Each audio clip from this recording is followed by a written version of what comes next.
जय हिंद साथियों। आज हम एक ऐसे विषय पर चर्चा करने के लिए आपके समक्ष आए हैं जिसके लिए आज पूरा देश दुखी है और आक्रोशित भी है। भारत का स्विट्जरलैंड कहा जाने वाला कश्मीर का अनंतनाग जिले का पहलगाम स्थान,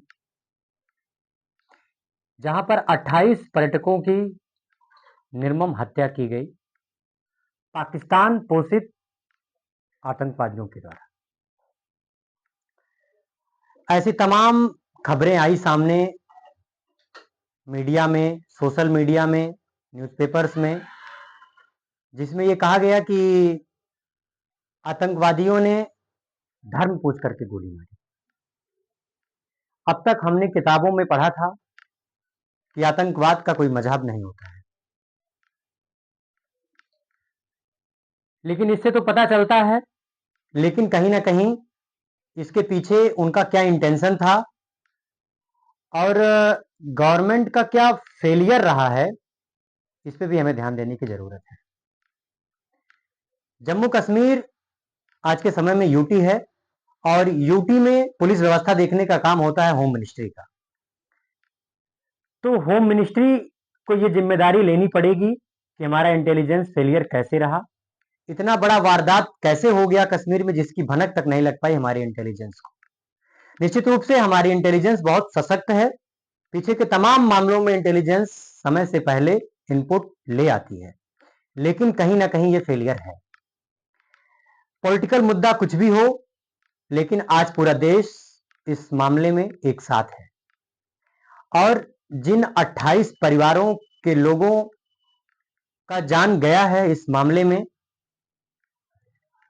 मैं अपनी तरफ से गहरी संवेदना व्यक्त करता हूं, मृत आत्मा के लिए शांति की प्रार्थना करता हूं ईश्वर से, और उस पूरे परिवार के साथ पूरा देश खड़ा है। जिन परिवारों ने, जिसमें से किसी बहन ने अपने भाई को खोया है, किसी ने अपने पति को खोया है, किसी ने अपने बेटे को खोया है, किसी ने अपने पिता को खोया है।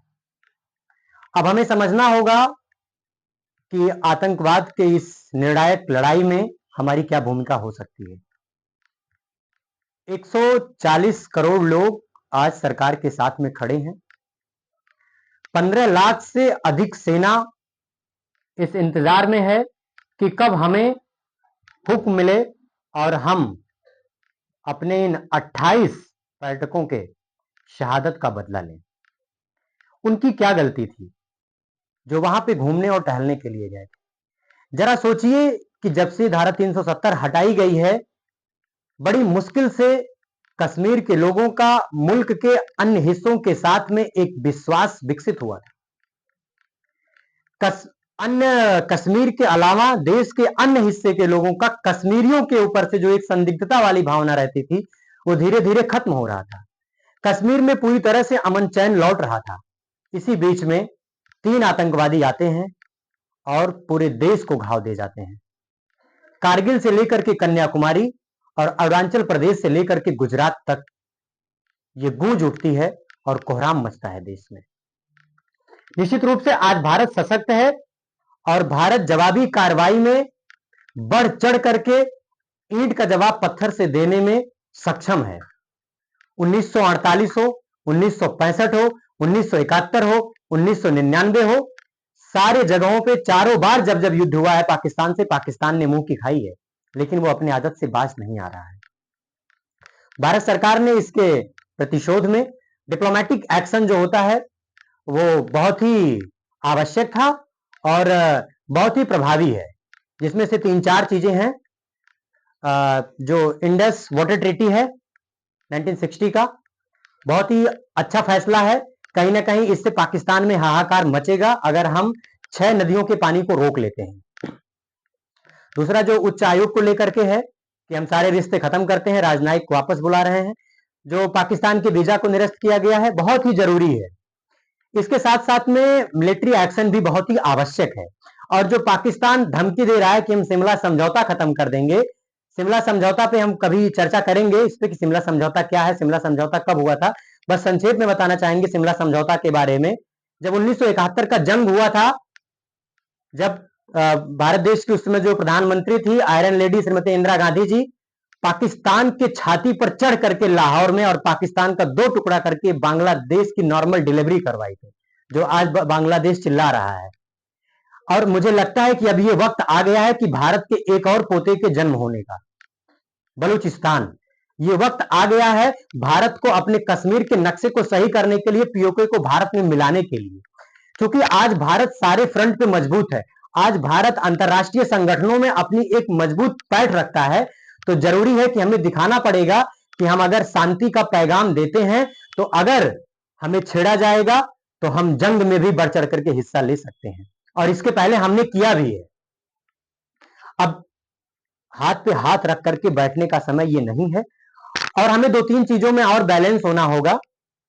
बैलेंस इसलिए होना होगा कि एक जो कहा जा रहा है कि हिंदू पूछ करके मारा गया है, निश्चित रूप से ये निंदनीय है अगर ऐसा किया गया है, लेकिन हमें यह भी ध्यान देना होगा कि वही कश्मीर है, उसी कश्मीर में वहां का एक लोकल लड़का भी शहीद हुआ है, जो इसलिए लड़ रहा था कि ये पर्यटक हमारी बहनें हैं और इनकी सुरक्षा कश्मीरियों के ऊपर है, आप इन्हें नहीं मार सकते हैं। और वो आतंकवादी से बंदूक तक छीन लेता है, इसी में दूसरा आतंकवादी उससे गोली मार देता है, जिसका नाम सैयद आदिल हुसैन शाह है, जो अपने परिवार का कमाने वाला एक लड़का था, जिसके कमाने पर पूरा परिवार आश्रित था, उसकी भी इसमें शहादत हुई है।